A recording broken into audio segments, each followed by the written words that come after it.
Glória a Deus. Pode se assentar, igreja, no nome de Jesus. Gostaria desde já, agradecer por essa rica oportunidade. Para mim é motivo de grande alegria poder ministrar aos irmãos nessa manhã. Estive meditando, pensando durante toda a semana qual a palavra que o Senhor gostaria de ministrar à tua igreja. E a minha oração era sempre a mesma: Deus, que nesse dia eu seja um instrumento nas tuas mãos, e que eu não venha falar aquilo que parte de mim, Senhor, mas que eu seja um instrumento para ministrar a tua igreja, no nome de Jesus. E sabendo que hoje à noite é um dia muito importante, a qual é o primeiro batismo nesse templo, glória a Deus por isso. E orando, conversando com Deus, Ele colocou uma mensagem, a qual eu já preguei algumas vezes, um pouco parecida sobre esse texto. Deus ministrou algumas outras coisas diferentes, e é isso que nós vamos trazer nessa manhã.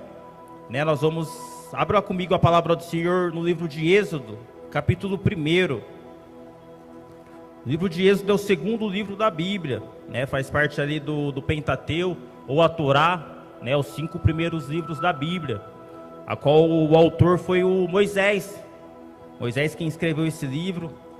E particularmente eu gosto muito do Velho Testamento, as histórias que contam ali. Eu sou apaixonado, quando eu leio o Velho Testamento, me encanta. E amém. Quem achou, diga: eu achei. Ô louco, igreja, ninguém achou? Vou dar mais uma oportunidade. Quem achou, diga: eu achei. Aleluia. Olha o que a palavra do Senhor vai dizer. Êxodo capítulo 1, verso de número 12. Todavia, quanto mais eram oprimidos, mais numerosos se tornavam e mais se espalhavam. Por isso os egípcios passaram a temer os israelitas e os sujeitaram à cruel escravidão, tornando-lhe a vida amarga, impondo-lhes árdua tarefa de preparar o barro e fazer tijolos, e executar todo tipo de trabalho agrícola. Em tudo os egípcios sujeitavam à cruel escravidão. Repita comigo: escravidão. Feche seus olhos nesse momento. Espírito Santo de Deus, Pai, obrigado, Senhor. Obrigado por essa oportunidade, Pai. Obrigado pela tua igreja, Pai, que saiu com fome e com sede nessa manhã, Pai. Senhor, que nessa manhã o Senhor possa me usar como um instrumento, Pai. Pai, que o Senhor possa ministrar, Deus, ao coração da tua igreja, da mesma forma que o Senhor ministrou ao meu coração, Pai. Espírito Santo do Senhor, Pai, que nós possamos ter a certeza, Pai, que nós somos livres, Pai, livres em Cristo Jesus. Desde já eu oro e te agradeço no nome de Jesus. Amém. Essa passagem é uma passagem muito conhecida. Provavelmente todos ou quase todos que estão aqui nessa manhã já ouviu falar dessa história. É uma história a qual vai retratar a qual o povo de Israel, o povo a qual Deus escolheu para ser o seu povo, eles entraram ali na terra do Egito, mediante uma palavra, uma aliança a qual Deus tinha feito há muitos anos atrás com o nosso patriarca Abraão. Certa vez Deus virou para Abraão e falou assim: Abraão, eu farei de você uma grande nação, uma grande multidão. Porém, os seus descendentes, eles vão entrar em uma terra a qual eles não pertence a eles, e eles vão ser escravos durante 430 anos. Pois bem, o povo, através de Jacó, entrou ali na terra do Egito, com muita honra. A palavra do Senhor vai dizer, muitos sabem, que José, filho de Jacó, se tornou governador daquela nação. Nós estamos falando de uma nação a qual naquela época era a maior potência mundial. A palavra do Senhor vai dizer que houve fome na terra durante 7 anos, e também houve, e enfim, colocou José ali para tomar conta daquele povo, para fazer toda a gestão. Houve 7 anos de bonança, e depois 7 anos de vacas magras, 7 anos de uma escassez, e todo mundo, toda a terra chegava até o Egito para buscar alimentos, buscar provisão. Com isso, o José se tornou uma pessoa relevante naquele contexto. José, certa vez, mandou buscar toda a sua família, Jacó, todos os seus irmãos, e eles entraram com muita honra na cidade do Egito. naquela nação. Porém, né, os tempos foram se passando, José morreu, todos que entraram com ele também morreu. Até mesmo o faraó, que permitiu todo o povo de Israel entrar naquela ocasião, a Bíblia vai relatar que eles entraram cerca de 67 a 70 pessoas. Porém, o tempo foi se passando, o povo foi se multiplicando, até que chegou um momento a qual eles não lembravam mais quem era aquele povo, porque aquele povo estava lá. E o faraó, que se levantou depois, falou: gente, espera lá, quem que é esse povo aqui? Cara, esse povo ele não faz parte do nosso povo, esse povo ele está só se multiplicando. Daqui a pouco esse povo ele vai se juntar entre eles, vai haver uma grande rebelião, eles vão se unir com os nossos adversários e eles vão tomar a nossa terra. Vamos fazer o seguinte, vamos colocar eles como escravo aqui na terra do Egito. Pois bem, assim aconteceu, o povo se tornou um escravo ali. O faraó vai ordenar ali para o seu povo, para que coloque o povo de Israel como escravo. Eles passam a produzir tijolos para construir casas, construir aquela nação que era o Egito. Porém, vai se passar muitos e muitos anos, e o Senhor ele vai se lembrar da aliança qual ele tinha feito com Abraão. O Senhor ele se lembra dessa aliança, e o Senhor ele levanta um libertador esse chamado Moisés. Moisés ele nasce, né? E Faraó tinha dado uma ordem ali às parteiras, que todo menino que nascesse era para ser jogado no rio Nilo. E assim aconteceu, mas, né, por um plano de Deus ali, um plano divino, a filha de Faraó achou o menino Moisés, cuidou dele. Na verdade, ela deu até a oportunidade para que a mãe do Moisés cuidasse dele. Mais para frente, esse menino chamado Moisés, ele foi para o palácio do Faraó, e ali ele cresceu em toda a cultura, sendo ensinado na cultura dos egípcios. Até que chega um tempo que Moisés ele se depara com o seu povo sendo duramente escravizado, sendo maltratado, sendo espancado. Moisés ele não aguenta ver aquilo.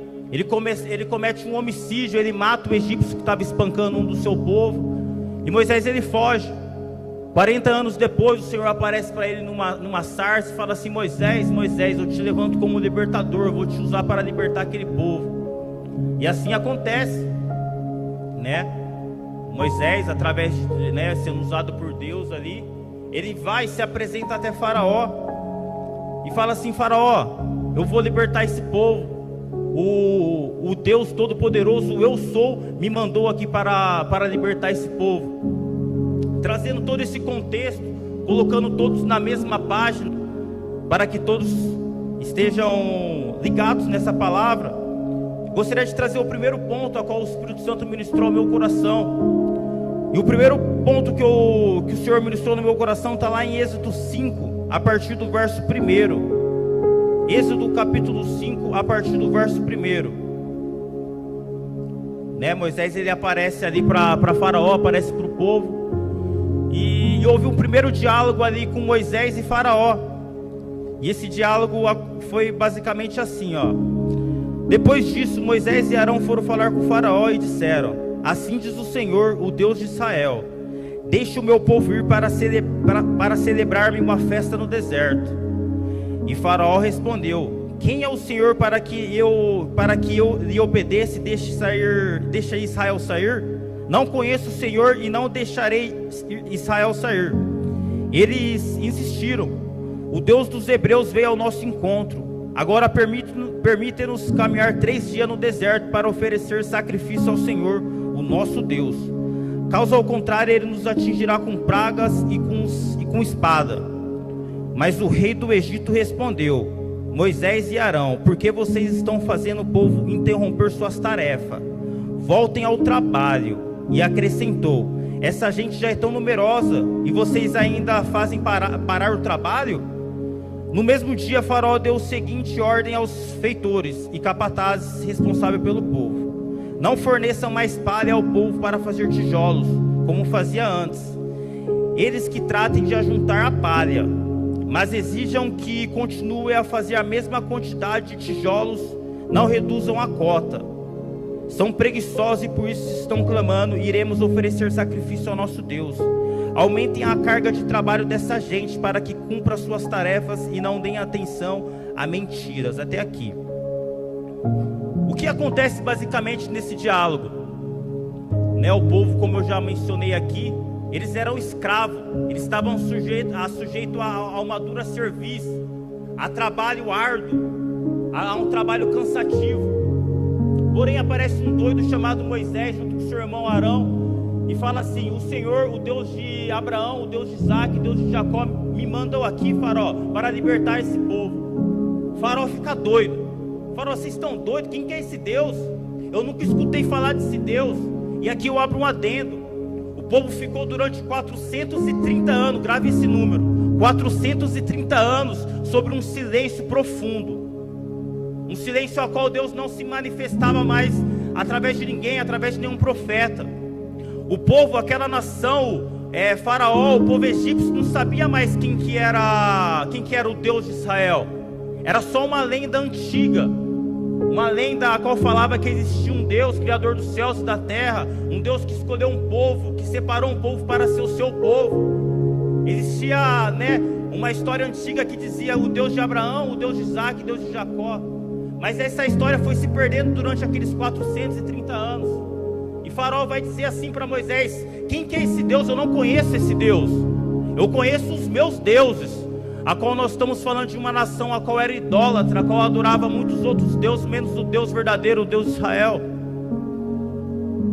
E o primeiro ponto que eu gostaria de trabalhar com vocês, igreja, é o seguinte: Faraó, vendo essa situação, fala assim: o povo ele deve estar com pouco trabalho. Vamos fazer o seguinte: vamos dobrar o trabalho deles. Eles já estão com o trabalho de fazer tijolos, e nós, egípcios, fornecemos a palha para eles esquentar os tijolos. Agora vamos fazer o seguinte: não vamos mais fornecer a palha. Eles que vão atrás da palha para esquentar ali o barro para virar tijolos.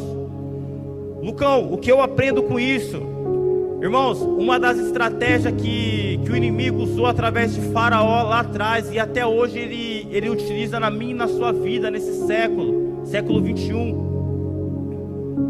Cara, muitas das vezes o inimigo quer colocar atividades na nossa vida, no nosso cotidiano, e a gente muito intertido, às vezes com internet, ou até mesmo com trabalho, ou até mesmo com muitas tarefas que não é interessante, a gente se esqueça de buscar o que realmente importa, que é a presença do Senhor. Moisés, Deus ali usando Moisés, ele levantou como um libertador, irmãos, só para que vocês entendam. Faraó, ele tem uma figura na Bíblia que trata propriamente do inimigo, o Satanás, o diabo. O Egito tem uma simbologia de mundo. O inimigo até os dias de hoje, ele tenta ocupar o meu e o seu tempo com coisas fúteis, sabe?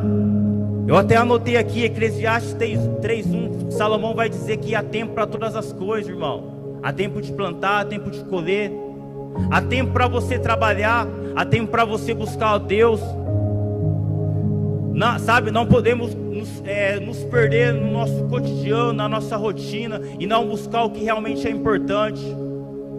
Faraó, na figura do diabo, ele usou uma estratégia que ele usa até hoje, que é o que? Nos ocupar, virar os nossos olhos, chamar a nossa atenção em outras tarefas a qual não é importante. O mais importante aqui para o povo naquele momento, naquela situação, era dar ouvidos a Moisés. Moisés chegou com um lindo discurso, falando: ei, eu vim aqui libertar vocês. Moisés, mas quem te mandou aqui? O eu sou, o Deus de Abraão, o Deus de Isaac, o Deus de Jacó me levantou para vir aqui para libertar vocês. O que o diabo, na figura de Faraó, fez? Ei, vamos oprimir mais o povo. O povo ele deve estar ocioso para dar ouvido para Moisés. Quem que é esse Moisés? Quem que é esse libertador? Quem que é esse Deus para vir aqui na minha nação e libertar um povo? Não vai libertar nada. Faraó faz uma grande reunião e fala: ei, vamos dar mais trabalho para o povo, para que eles não deem ouvido a Moisés na figura de um libertador. Irmãos, todos os dias o Espírito Santo do Senhor, ele bate na minha e na sua porta, na porta do nosso coração, como um libertador. um libertador para que nós tenhamos uma vida e uma vida em abundância, que nós possamos não nos interter com coisas que não são importantes, que nós possamos dar ouvido à voz do Espírito Santo como um libertador, para que eu e você tenhamos uma vida e uma vida em abundância na presença de Deus. Quantos aqui estão entendendo o que eu estou pregando? Segundo ponto que eu aprendo montando essa mensagem está lá em Êxodo capítulo 8, verso de número 25. Esse diálogo que acontece ali com Moisés e Faraó me chamou muita atenção. Olha o que a palavra do Senhor vai dizer. Êxodo capítulo 8, verso de número 25. Então Faraó mandou chamar Moisés e Arão e disse: vão oferecer sacrifício ao seu Deus, mas não saiam do país. Até aqui. Qual a outra estratégia, né, que o diabo, o inimigo, na figura de Faraó, ele quis usar ali para com Moisés? Moisés, tudo bem, né? Só para contextualizar aqui Deus já começou a atacar aquela nação com as 10 pragas, e chegou um momento de, né, Deus já tinha mandado ali a praga das rãs, a praga dos piolhos, a praga das moscas. E nesse momento Faraó fala assim: Moisés, tá bom, Moisés, eu vou libertar, eu autorizo você libertar esse povo, eu autorizo você tirar todo esse povo daqui da terra do Egito, mas faz o seguinte, Moisés, vocês podem ir, mas não vai muito longe não. Olha que esse versículo 25 vai sair, vai dizer, preste atenção. Então o Faraó chamou Moisés e Arão e disse: vão oferecer sacrifício ao Deus de vocês, mas não saiam do país. Vocês podem ir, Moisés, só que não precisa sair daqui do Egito não. Vocês podem prestar sacrifício ao Deus de vocês, mas não saiam do Egito. Em outras palavras, o inimigo, o diabo está dizendo aqui: cara, você pode ir na igreja de domingo, de quarta, mas durante a semana você pode ficar aqui no Egito, no mundo. Você pode ir lá tomar santa ceia, você pode ir lá cantar louvores, adorar o Senhor, mas não vai muito longe não. Você pode ter a sua vida de adoração ao Senhor, mas não vai muito longe não. Sabe aquela parada que, não dá nada? Não dá nada eu ter relações sexuais antes do casamento. Depois eu vou na igreja no domingo, eu peço perdão, Deus perdoa. Deus não é amor? O diabo, o nosso adversário, irmão, ele usa muita estratégia. E uma das estratégias dele, aqui na figura de Faraó, é essa. Você pode ser liberto, você pode sair do mundo, você pode sair do Egito, mas não vai muito longe não. Sabe aquele crente Raimundo? Quantos aqui conhecem o crente Raimundo? Que tem um pé na igreja e outro no mundo. É isso que o diabo está propondo aqui para Moisés. Ô Moisés, eu autorizo você a libertar o povo, mas não vai muito longe não. Fica no meu campo de visão. Sabe, irmãos, Jesus, ele morreu na cruz do Calvário, ele se entregou por inteiro. E qual a resposta que eu e você estamos dando por esse sacrifício? Será que nós estamos nos entregando em partes? Por exemplo, a gente lê uma Bíblia e fala: pô, essa parte me agrada, mas agora essa outra parte aqui, Deus, não, essa daqui eu não vou me entregar não. Irmãos, o pastor Igor sempre fala isso, eu gosto. O Senhor, ele não se entregou por metade, irmão. Se nós virarmos os nossos olhos ali para a cruz, irmão, a gente não vai ver apenas um braço ou apenas uma perna. Não, a gente vai ver um corpo por inteiro, irmão. Qual que é a resposta que nós damos àquele sacrifício na cruz do Calvário, por mim e por você? Jesus se entregou por inteiro, porque eu e você muitas das vezes não nos entregamos por inteiro, irmão. Não saímos do Egito, não saímos do mundo por inteiro posicionados como nova criatura, dizendo: não, Satanás, não, Faraó, eu vou ser liberto, eu vou prestar culto no deserto ao meu Deus, e não vou ficar aqui nessa terra, a qual representa o mundo. Sabe, irmãos, nós precisamos dar essa resposta para o inimigo todos os dias, irmão. Todos os dias. Lucão, mas por que todos os dias? A palavra do Senhor vai dizer em 1 ou 2 Pedro, não me lembro certinho o endereço. Vai dizer que o inimigo todos os dias, irmão, ele se levanta como um leão, bramando como um leão, louco para nos tragar, louco para achar uma brecha na minha e na sua vida, nas nossas atitudes. Então todos os dias, irmão, nós temos que decidir, sairmos do Egito posicionado, dizendo: ei, eu não sou mais escravo, eu sou livre. Eu não sou mais escravo, mas eu sou livre. Esse leão, o leão do inimigo quer me tragar todos os dias, não vai arrumar nada. Por quê? Porque eu estou posicionado. Estou posicionado em Cristo Jesus. Essa tem que ser a nossa posição, a nossa mentalidade todos os dias. Todos os dias, irmão, todos os segundos. O inimigo, ele não brinca de ser inimigo, o diabo não brinca de ser diabo, irmão. Muitas vezes eu e você brincamos de ser crente, irmão. Tá na hora da gente ter uma metanoia. Lucão, o que é uma metanoia? Mudança de mentalidade, irmão. Nós temos que ser posicionados e firmes. Olharmos para a Escritura e falar: mano, eu quero viver isso daqui de verdade. O inimigo, ele pode propor eu ser um crente Raimundo, ter um pé na igreja, outro no mundo, mas eu não quero ver essa vida. Eu quero viver todos os meus dias com meus pés plantados na palavra, irmão.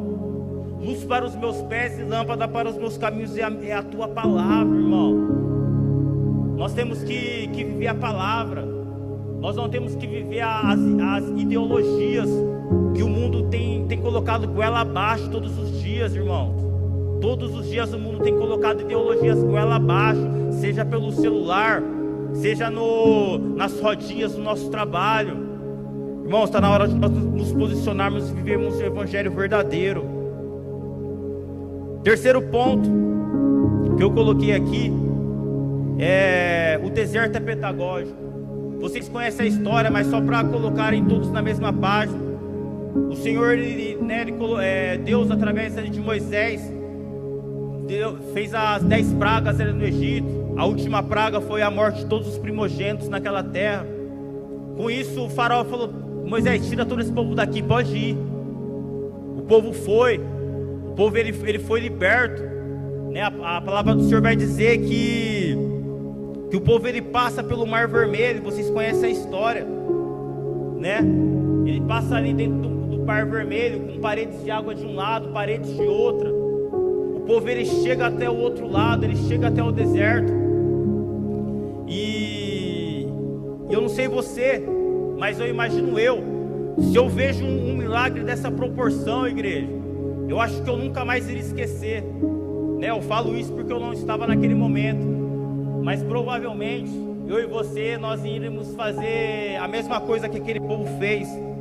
Lucão, o que esse povo fez? O povo acabou de presenciar um grande milagre, e não se passou 10 anos, 1 ano, ou nem um mês, igreja. Se passou apenas 15 dias e o povo já estava fazendo o quê? Reclamando, murmurando. Êxodo 15, 24, coloque para mim, por favor. Êxodo capítulo 15, verso de número 24.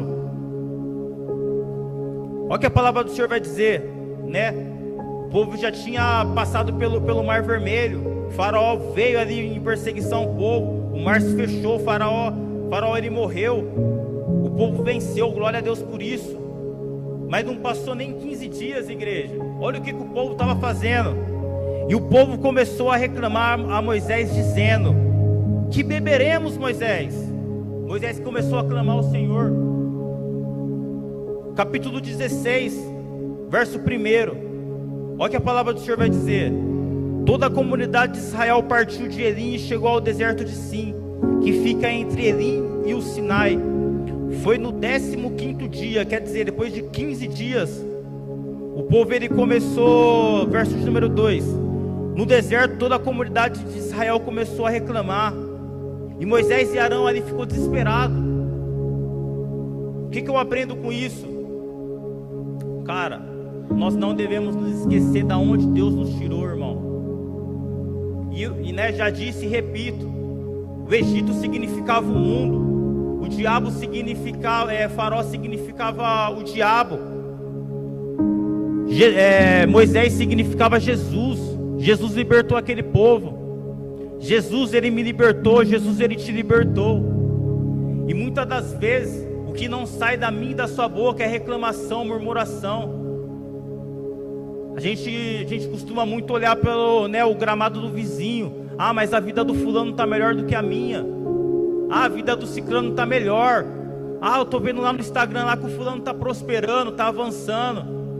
Irmãos, eu tenho certeza, se você olhar para a sua vida, no lamaçal de pecado, da onde Jesus te resgatou, da onde Jesus te tirou, irmão, nós temos mais motivo para agradecer do que para reclamar. Se não fosse Jesus na sua vida, onde você estaria nesse domingo de manhã?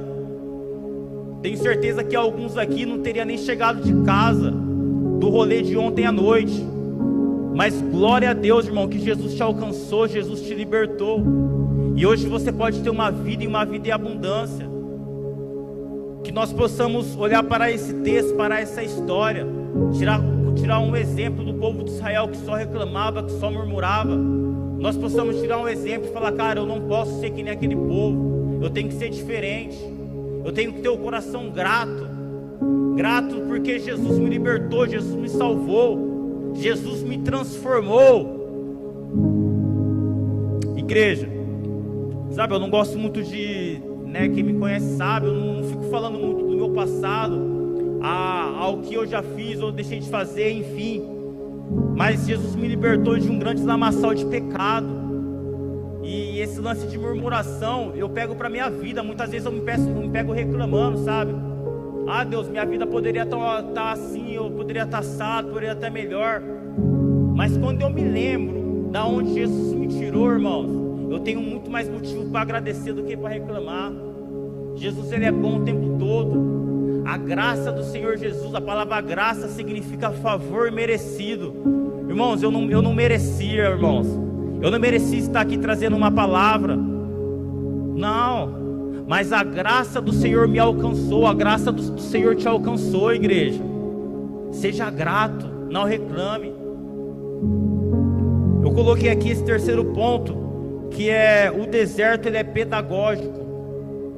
O deserto é pedagógico. Não sei se você já usou aquele termo, já ouviu aquele termo, né, que muitas pessoas falam que uma pessoa, né, que vive uma vida de escassez, vou usar o termo, é que uma pessoa pobre e uma pessoa ela enriquece. Aí existe aquele termo: ah, aquela pessoa ela saiu da favela, mas a favela não saiu dele, né? E trazendo para o contexto da Bíblia, o povo de Israel, ele havia saído geograficamente do Egito, do mundo, mas o mundo não havia saído daquele povo. O deserto ele foi necessário para ser um momento pedagógico, para desraigar, existe essa palavra? Desraigar, tirar raízes de dentro do povo. Amém, você entendeu? O deserto ele serviu, irmão, para tirar o mundo, para tirar o Egito de dentro daquele povo, irmão. O deserto muitas vezes na minha e na sua vida ele é necessário, irmão, para nos ensinar e para fazer a gente valorizar o que realmente é importante, que é a presença do Senhor. Quantos aqui estão entendendo? Irmãos, que você possa ter essa consciência, irmão, que muitas vezes nós passamos pelo deserto, passamos por um momento difícil, passamos por uma prova, e muitas vezes, irmão, na prova, a gente vai, né, a gente procura, né, vamos imaginar aqui uma sala de escola, sei lá, uma faculdade. O professor nos ensina durante um período, aí nós chegamos na prova. Na prova a gente está lá com muitas questões a responder, e a gente se depara com uma das questões a qual, cara, eu acho que eu já estudei isso, mas eu não sei a resposta. Aí se a gente for perguntar para o professor fica quieto, fica em silêncio. Tipo assim, cara, eu já te ensinei isso, eu não vou te dar a resposta. Eu não vou te dar a resposta. Aí acaba aquele momento de prova e a gente vai lá conversar com o professor. Aí o professor vai e te fornece a resposta depois da prova. Sabe, o deserto ele é pedagógico, irmão. Não sei se existe alguém aqui que está passando por um deserto, mas muitas das vezes você vai procurar uma resposta. Naquele momento de prova você não vai encontrar. Mas eu gostaria de declarar algo na sua vida, irmão. O professor ele está dentro daquela sala de aula, irmão. O professor ele está com você mesmo no deserto. Passe pela prova dando glória a Deus, irmãos. Passe pela prova, irmão. O professor, Ele não te abandonou mesmo no momento de prova, irmão. Ele está te ensinando a ser uma pessoa melhor. Ele está tirando de dentro de você, irmão, o mundo, o Egito. Quarto e último ponto, o autor aos Hebreus, ele vai dizer ali no Novo Testamento que o Velho Testamento, ele é uma sombra do Novo. A Bíblia, eu gosto muito da Bíblia. A Bíblia é um livro apaixonante, porque toda essa história, irmão, ela foi uma sombra do que haveria de acontecer. O povo, ele ficou durante 430 anos como escravo ali na terra do Egito. E se você for, ali do último profeta Malaquias até onde começa o Novo Testamento, no livro de Mateus, existe uma folha em branco. E essa folha em branco, ela não está lá em vão, você sabia? Essa folha em branco significa 400 anos de silêncio. 400 anos a qual o Senhor, ele não usou nenhum profeta para falar nada. 400 anos literalmente foi um silêncio. Até que veio Jesus. Jesus, ele começa o seu ministério aos 30 anos. Se você for bom de matemática, como o pastor Igor, e somar 400 anos de silêncio com mais 30 anos até Jesus ele começar o seu ministério, vai dar exatamente 430 anos. Lembra daquele número que eu falei para você gravar? O povo de Israel ficou durante 430 anos até se levantar um libertador, que foi Moisés naquela ocasião. E aqui essa folha em branco significa 400 anos. E depois mais 30 anos até Jesus ser um homem perfeito, um cordeiro sem manchas, sem máculas, até ele começar seu ministério. Esse número 430 anos não é em vão, igreja. Por isso que a Bíblia é um livro apaixonante, que essa história que relata o povo durante 430 anos como escravo, vai relatar que durante 430 anos houve um silêncio. E Deus, ele levanta um libertador. Que libertador é esse, igreja? Jesus. Jesus, ele foi o grande libertador que libertou toda a humanidade do jugo de pecado, irmãos. Se até hoje existem pessoas que alcançam essa graça, irmão, porque Jesus, ele se levantou como um libertador de um povo, de uma nação. Se nós estamos aqui hoje, é graças a Jesus que se levantou para ser o nosso libertador. E Jesus, ele se levanta não para nos libertar geograficamente, mas nos libertar por inteiro, nos libertar de corpo e alma. E eu finalizo essa mensagem com uma passagem que eu gosto muito, que se encontra lá em 1 Pedro, capítulo de número 2, verso de número 9. Já gostaria de convidar os irmãos a se colocar de pé, gostaria de convidar a banda para se achegar aqui. 1 Pedro, verso de número 2, capítulo de número 2, verso de número 9. Olha que lindo que a palavra do Senhor vai dizer. Vocês, porém, são geração eleita, reino de sacerdotes, nação santa, povo que pertence a Deus, para anunciar as grandezas daqueles que os chamou das trevas para a sua maravilhosa luz. Irmãos, o Senhor, ele nos libertou das trevas para a tua maravilhosa luz. O grande libertador, Jesus Cristo, ele nos chama para uma liberdade, não uma liberdade geográfica apenas, mas uma liberdade por inteiro. Hoje vai ser um grande dia de festa aqui. Pessoas entenderam o que diz esse versículo a qual nós acabamos de ler. Pessoas entenderam que eles são uma nação santa, um povo exclusivo, chamado para ser exclusivo de Deus. E hoje vai haver aqui cerca de 10 pessoas que vão morrer para o mundo e nascer para Cristo. O Evangelho, ele não é... O Evangelho, me entenda bem. O Evangelho não é vida, ele é morte. Por quê, Lucão? Porque se você uma vez aceitar o Evangelho na sua vida, você está morrendo para o seu eu, para as suas vontades. Você está morrendo para o seu umbigo, você está nascendo de novo para Cristo Jesus. Agora quem vive não é mais os seus desejos, as suas vontades, mas o que vive em mim e você. O que deve viver em mim e você, irmão, é a vontade de Deus. Sabe por quê? Porque a vontade de Deus, ela é boa, ela é perfeita e ela é agradável. Nesse momento eu gostaria de convidar você a fechar os seus olhos. E enquanto o Ministério de Louvor ele vai...